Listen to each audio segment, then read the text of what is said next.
What's up, YouTube? My name is John Jags, and today we are talking about 20 things. That is 5 times 4, or 2 times 10, or 19 plus 1, 20 things that I wish I knew when I first started video editing in Adobe Premiere. So, without further ado, let's get started and do some editing things. All right. Whoosh. Alright, so let's say hypothetically you have a bunch of clips on your timeline and you want to close these gaps in between them. Now this timeline is relatively digestible. You could go between each one and just ripple delete, but let's say you have a lot. So to do that, all you gotta do is select the ones in which you want the gap to be closed, go to sequence, and then close gap. There you go. There's tip number 1, moving on. Alright, tip number 2 is dealing with audio. Now the problem with audio is sometimes you have to add a lot of effects all at once, and maybe it's happening to a lot of timeline. Let's say you have a bunch of clips with audio. You could go to each one and say add your voiceover preset, which I have here, bam, and that adds some audio presets, but I don't want to do it that way because let's say hypothetically, like I said, I have a bunch of things here. Instead, what I could do is I could go to my audio track mixer up here and I can see all my different tracks. I have 4 tracks and 4 tracks up here. If I set any one of these to, let's say, right, I can change the volume of that track by using these little sliders. So if this entire track is too loud and right now it's a little too quiet, but I could bring that up. Normally it's at 0, but I just brought it down for the sake of this example. So you can change the volume of an entire track. Secondly, you can add effects to a track entirely. So to do that, you got this little arrow up here. And what you do is you just drop that down, and then you have these little sections here, and you can find an effect. So let's just go to, let's say, noise, and just denoise, and then double click that. And let's just say a light denoise, and then, yeah, so there's some denoise. Now this clip is not necessarily the best because this project I was dealing with not necessarily ideal interview conditions, but I worked with what I had based on the budget, but you get the idea. You can add cool audio effects to entire tracks so you don't have to add it to, let's say, 100 different audio clips all at once. There you go. Let's move on to tip number 3. Alright, so we're dealing with presets this time, and if you don't use presets, you really should, because they are way easy to save you lots of time. And I got this thing that I made, and it's basically this like hologram thing with a bunch of wave warps and all that. So let's just run through that really quick. So I got this text, and let's just add a wave warp, and it's just bam. Oh, come on. And let's just set that to noise and set that height to 3 and then set the direction to 0. And then let's duplicate that by Control C, Control V, and then let's increase that maybe by 10, and then increase the width by a fair amount if we wanted to. Give it a little bit of dimension, maybe set that wave speed to like 0.05, and then you get this cool thing, I guess.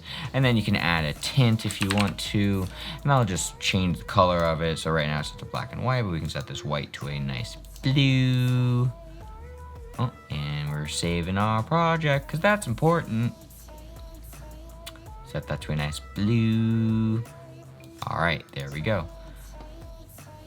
Maybe we might have to, oh, there it goes. All right, so we got these effects. Oh, and let's add a Venetian blinds because that's a cool way to get a little hologram thing. Oh, not that one, we're using this one. And then just set that Venetian blinds to say 10% completion, and width is 3, and then set the direction to 90. And then maybe we'll set that nice blue to a lighter blue to make it feel a little bit more holographic. Anyways, you get the idea. There's the effect sort of thing. Bring that up. There we go. There's something cool. All right, so what we can do now is we have this effect. We can just copy all of those or select all of them, and then save preset and do, I don't know, name it whatever you want. We'll name this super fun hologram thing. And then you can save the preset to affect the entire duration, or if you have keyframes on it at the beginning or the end, and make a description like fun times, because this is a fun effect. And then you can just save that and then close your search on your effects and then go there, and hey, look, super fun things. We have this other text here. We can just drag that on, and hey, guess what? We wait, and hey, there's the effect. So there you go. Saving presets, great way to save some time, and you don't have to do things over and over and over again. Tip number 4, I can count. All right, next is the add edit keybind. What add edit is basically just adding a cut. So normally what you would do is, if you have these 2 clips, and let's say I wanted to cut right here because it's all blurry and gross and you can see the light, you would hit C on your keyboard and just add a cut, and that's adding some extra keystrokes that you don't need to do. So I set mine to the number 1 key on my mouse, which is oh, come on. This guy. I use this mouse. So this key is my add edit button, but you can set it to anything you want. On my laptop, I set it to Shift C, for example. And to do that, all you gotta do is go to edit, keyboard shortcuts, or Control Alt K, and then you can search for the keybind, add edit. And then you can see here, add edit, number 1 key. See, there you go. And you can just click and drag, and it's just, let's just get rid of that because clear, sure. And then bam, there you go. I'm gonna hit cancel because if I have any other keybinds to it, which I don't, but yeah, add edit. Now you can just go through that clip and just add edits everywhere, and that's the fun thing. And then you can just keep cutting and keep cutting. Now you have a bunch of cuts and edits. So yeah, that's a great way to save some time, save you some keystrokes, because yeah. All right, moving on to tip number 5. Now I can count. All right, sticking with this keybind option, let's say hypothetically I wanted to get rid of the audio on this clip. You could hit Control L on your keyboard and it will separate the 2 clips, because normally when you have a clip, it is bound to each other unless you recorded the audio separately. But how do we set a keybind for that? So we can just, I set that to my number 3 key on my mouse. Maybe I'll make a video about my keybinds on my mouse, because if you're a gamer out there, you probably have some cool fancy mouse, and I recommend it for video editors too. But anyways, yeah, all you gotta do is go to edit, keyboard shortcuts, and look up link. Hey, look, clip, link, there you go. And see Control L, which we talked about earlier, or number pad 3, which is right here, which is bound to my mouse. So yeah, now you can just take that audio or take that clip, select that clip, hit the unlink key, and then yeah, now you got some separated clips and audio. Sweet. Moving on to tip number 6. All right, this next one I've discovered a couple weeks ago, and I love it. I love it so much. I can't tell you how many times I've had to scroll out of a timeline if I wanted to add something into the middle of things, and then just like select it all and move it. Oh, no, undo that and move it, and then add the thing into the middle. All you can do is instead hit A on your keyboard, and that'll select this tool, the track select forward tool, and it'll select everything afterwards and where your playhead is. So we can move that down. Now there is a slight issue where it will select anything that is going before it as well, like this adjustment layer. So what you can do is you can just lock that down, lock down that layer, and then you can just hit A and it'll select all the things. Moving it forward, and we can add, let's say, any other clip to this center now. So let's just take this random clip that we have of Comic-Con 2018. Hey, cool, I don't know what that is, but that's kind of cool, I guess. And then just click and drag, and hey, there's the clip, and we can just ripple delete that, and there you go. Now you added a clip. The track select forward tool, remember, just hit A, selects everything where that playhead is, or right where you click rather. And yeah, then you can move all the things a lot easier and insert clips a lot easier. Love this tool. Highly recommend using it. Moving on. I would like to shout out my friend Joe, who very kindly helped me out with setting up my new audio setup. ish. So if the audio sounds better than my last video, let me know in the comments down below, because I'm always trying to increase my production value, and some feedback always helps. But let's go right into the things. All right, the next is the slip tool. And let's say you got a clip on a timeline, and basically all you got to do is, the client is like, hey, can you make this clip happen like a little bit, or like rewind that clip or fast forward that clip? Like I want something that happened backwards in time or forwards in time by just a little bit. So you can just hit Y on your keyboard, and that is going to use the slip tool.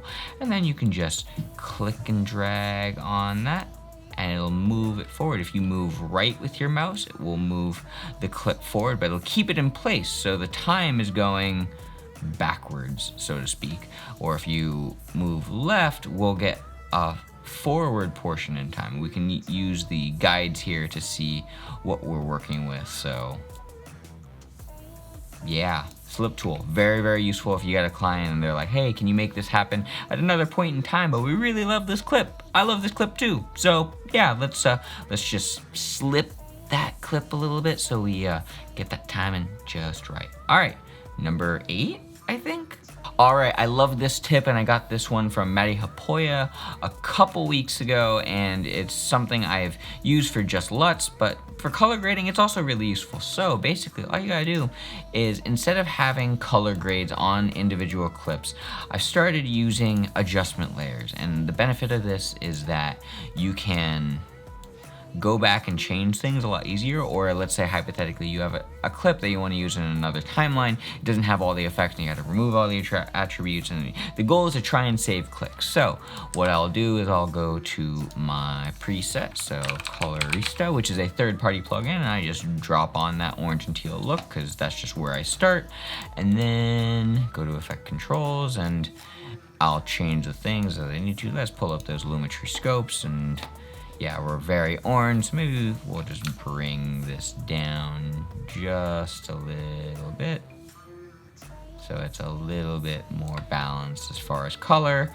And that's what I would do as far as color correction, hypothetically. And then I would go to my LUT preset, which is just a little preset LUT that I set up, and it'll just drop that on it as well. Or what you can do is you can just duplicate that adjustment layer by holding Alt in your keyboard, dragging it above that layer, and now we just duplicated that effect. We can right click on the top one, remove attributes, and then add that LUT over everything else. So the bottom adjustment layer is handling the color correction over clips, and then the top adjustment layer is handling the LUT. So then what we can do now is we can scrub through our footage, and we have a general basis for that original clip, and we know that this one is way darker and it looks a little bit more magenta than we want. So we can just cut on that adjustment layer and then change that to be a little bit more, a little bit brighter. Oh, too bright. Bring up those highlights. Do something to this clip. Normally I wouldn't use a clip with a cut like this, but you get the idea. You can use adjustment layers to have a LUT on top of everything, and then one adjustment layer below that that's handling all your color correction. So this is a good way to make sure you're not burning things into clips, but it makes it a little bit easier if you gotta like take away things, and yeah. So adjustment layers and color grading. All right, this next one is add audio or video only. We got an empty timeline right here, but let's say hypothetically we go to our selects folder, and let's just go to New York. Sure, I like this clip.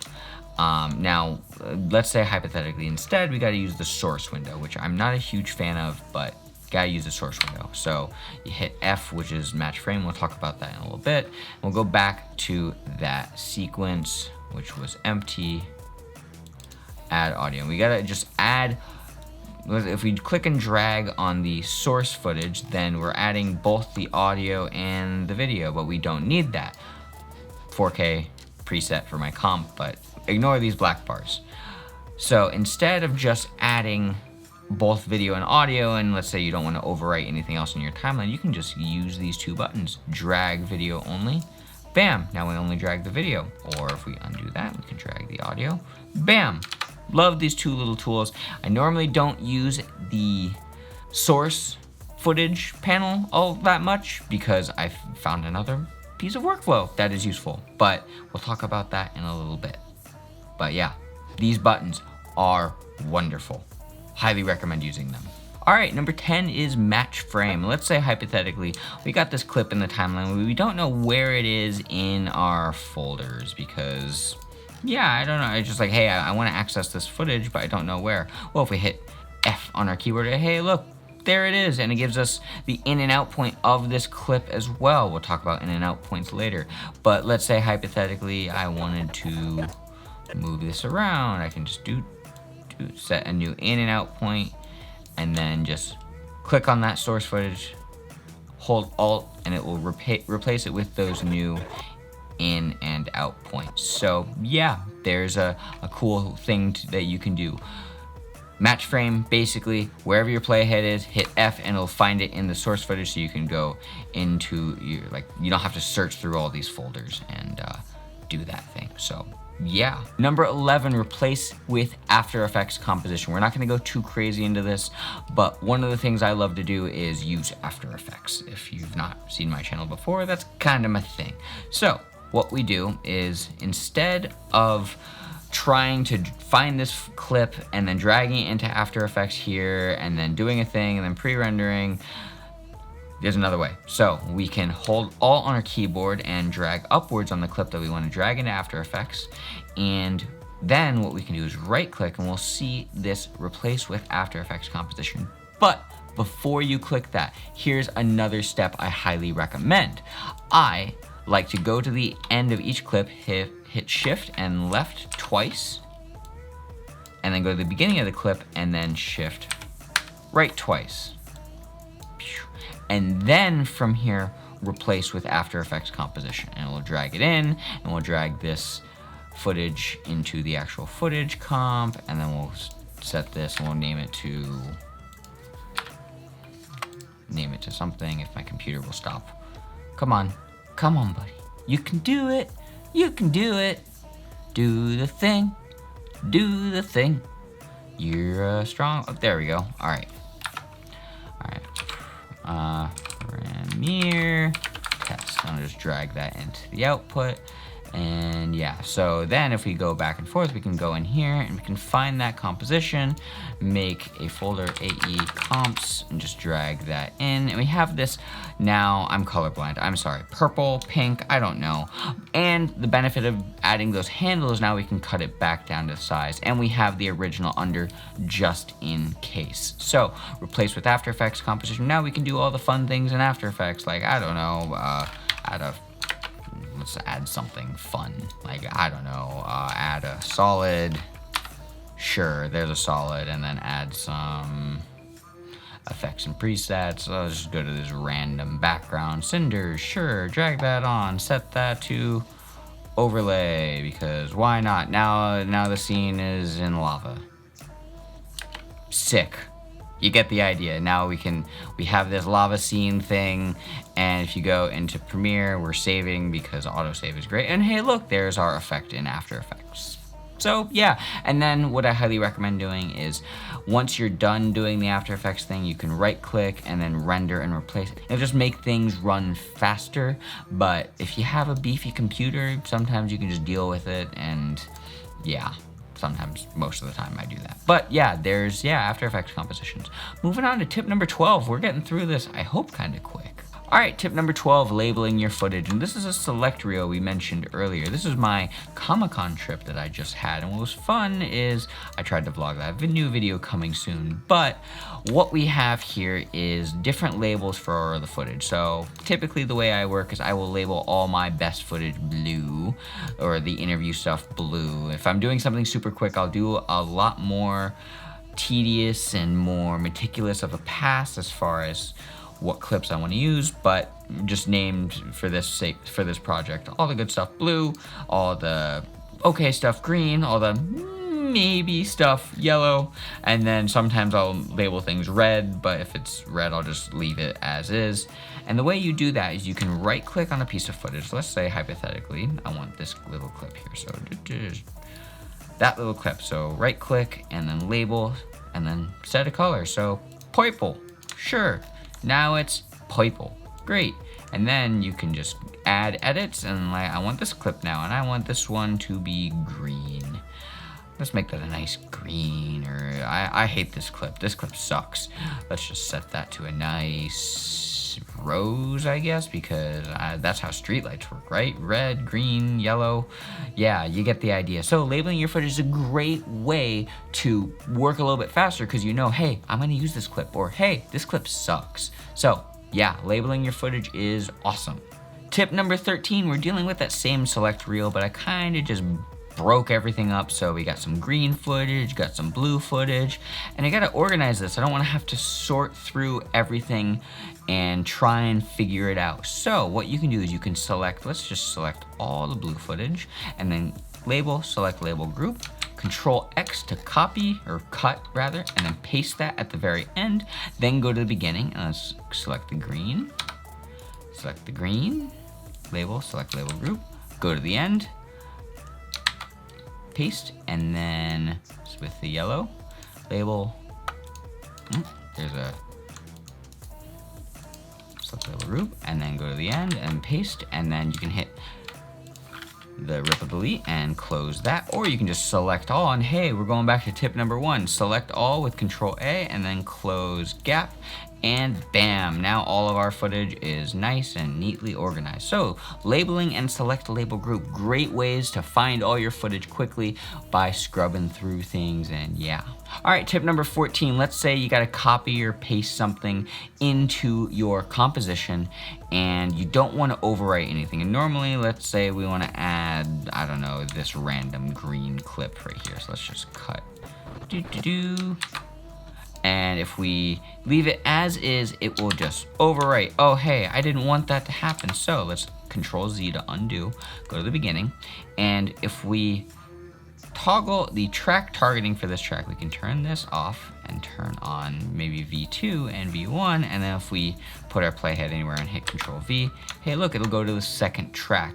Or if we undo and set that to number 3, there you go. So now copying and pasting, toggle these tracks. So normally what I'll do is I will have my main footage, like an interview, on track number 1, and then all my B-roll will exist on track number 2, and then maybe effects and Ness will live on track number 3. And I just copy and paste them based on whatever phase I'm at in the project. So yeah, turn off these toggles. Yeah, I can't tell you how many times I've had like I couldn't drag the right thing into the footage. Like if I go to this source footage here, I drag that in, but I have like the video turned off, it'll just drag in the audio, and oh my god, so frustrating. But figured it out. It's these buttons right here. Yeah, recommend looking at these and making sure that if you ever have issues by adding footage, probably one of these. All right, number 15. All right, so the default transition. What is the default transition? Well, it's the thing that will happen automatically between two clips if you want a specific transition, basically. Saving. All right, so we got these two clips, this pen throw and these hats. And what you can do is you can right click and apply default transition. Great, so the default I use most of the time is a cross dissolve, but sometimes I'll use something else. And the way you set your default transition, let's go to presets, transitions, actually no, let's not use those, go to video transitions, I don't know, dissolve, dip to black, let's just set that to set as selected default transition.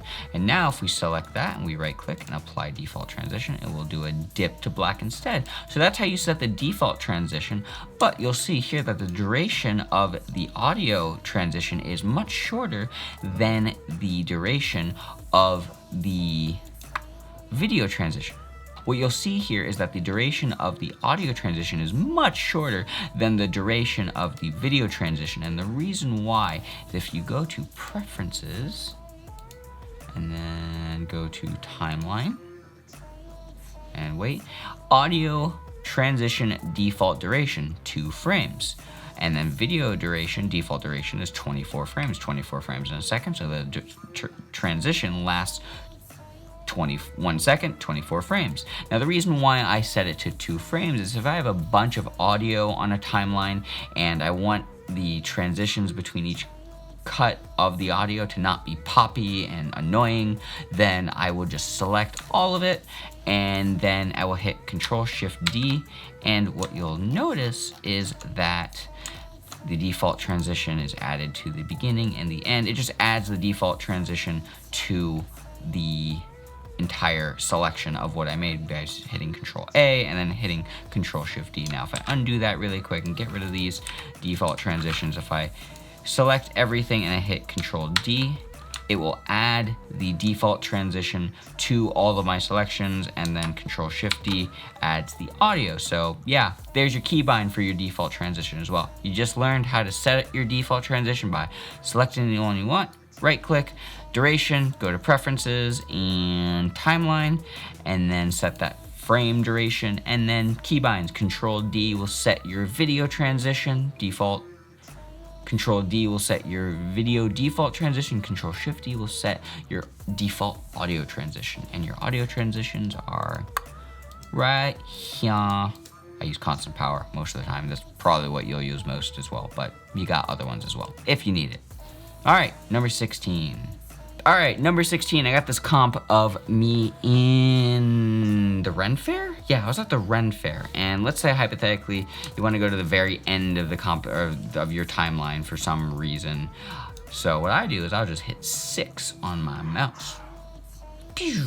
And it'll jump to the very end. If I hit if I hit 4 on the mouse, it'll jump to the beginning.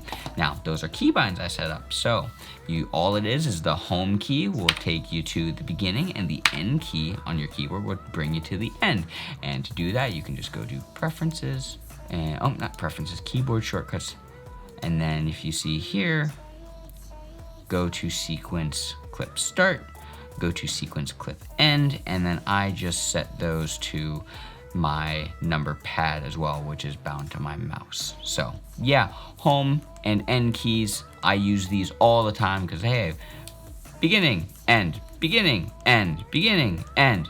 All right, so the bracket keys on your keyboard are super useful because you can change the volume of your clips that's selected with the bracket keys. So the left bracket key will bring the volume down, and the right bracket key will bring the volume up, like so. Now if you hold Shift, it will change how much the volume, it'll increase or decrease the volume of the clip by a greater magnitude. I think it's by 5, so if we hold Shift and then use the left bracket key, it'll bring it down, by 5 increments, by 5 decibels. So yeah, if you, let's say you got some music on the timeline and you cut it there, and then you can change that by bringing it up, so real quiet, real loud.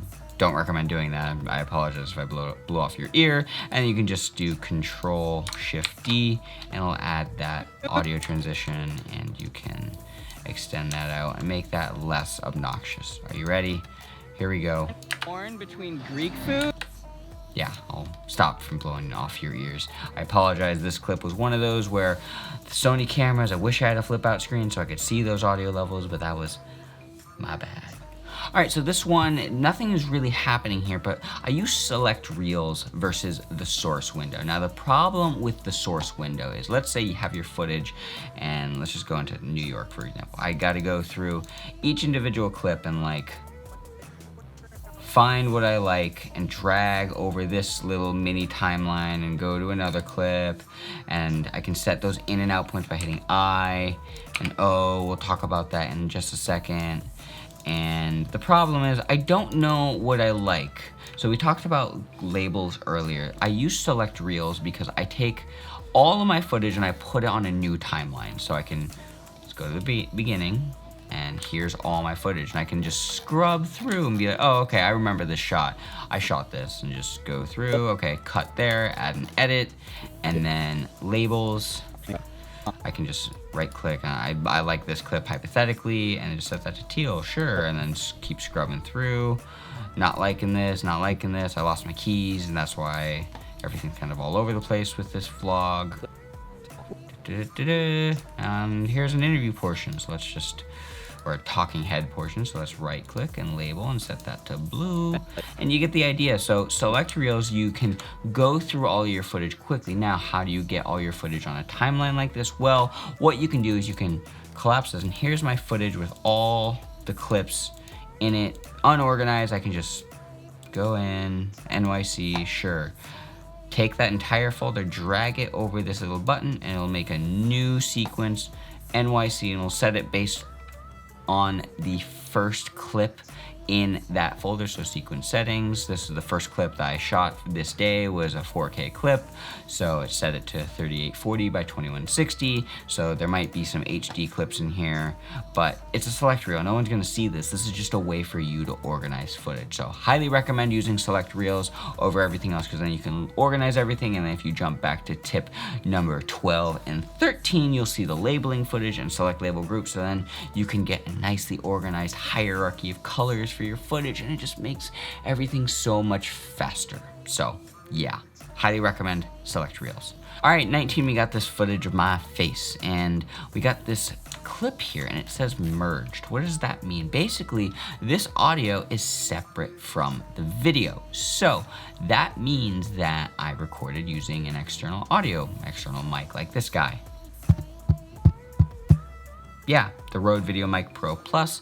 And what you can do is you can actually merge clips, so you don't have to like find a clip and then find the audio. Normally what you'd have to do is, here's the audio, let's just delete that. You have to bring the audio in, and you gotta bring that footage in, and oh, that's the merge clip, excuse me. You gotta bring that footage in and find where it syncs, and then set that up. There's a faster way. So what you can do is, hey, I recorded 3 clips of audio on this day and 3 clips of footage. I can just select those 2, right click, and merge clips. There we go. Now I'll set it up based on audio and just click OK. And you wait, and you wait, and you wait, and you wait, and you wait. Video editing, if you didn't know, is a lot of waiting. And now we got this merge clip. Click and drag, and hey, look, it's synced for us. And then we can just select everything, hit our unlink key, Control L, or whatever keybind. Let's get rid of these 2 tracks. Let's get rid of that track, because it's just duplicated. Drag it up, make sure based on the little indicator that we're not moving it forward or backwards in time. Then bring that down, and then select both clips, relink them by hitting that unlink key again, and now we got this merged clip. So merging clips, very useful if you have some audio that you gotta sync up. Could use third-party plugins like Pluralize, but that's expensive. So this is a cheap way. All right, tip number 20. I got these 3 clips of my friend with her camera doing her thing in New York, and I don't like this one because it's all blurry, hypothetically. So what I can do is I can hit that F key, which we talked about earlier, to, what is it? Match frame. And now we have that clip, and I know there's somewhere in here, oh wait, where we come into focus. So let's hit I on the keyboard, which will set an in point.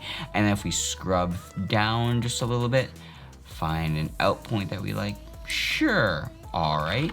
And then what we can do is we can, with that old clip selected in our timeline, select on the source footage window here, hold Alt, drag over, and hey, now we got that new in and out point of the clip already dragged in, and it didn't mess up our timeline at all. So yeah, the in and out point is a great way if your select reel, you don't want to go back to that, but you know you're going to use this clip specifically. Match frame, hit F, set that in and out point, hold Alt to drag it over that clip and overwrite it, and it won't affect anything else.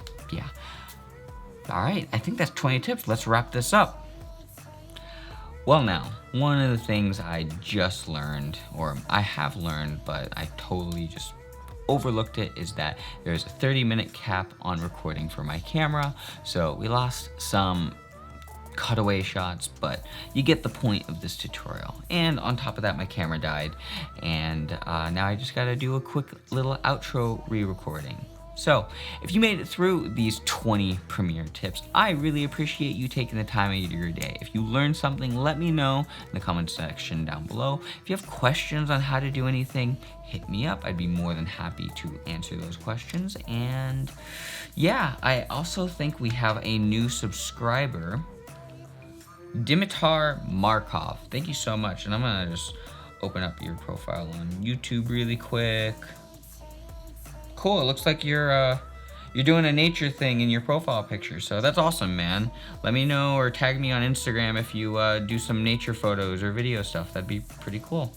Anyways, yeah, thank you so much for watching this tutorial. I really appreciate you taking the time, and I will talk to you beautiful people in that next video at some point, whenever that is. And yeah, bye.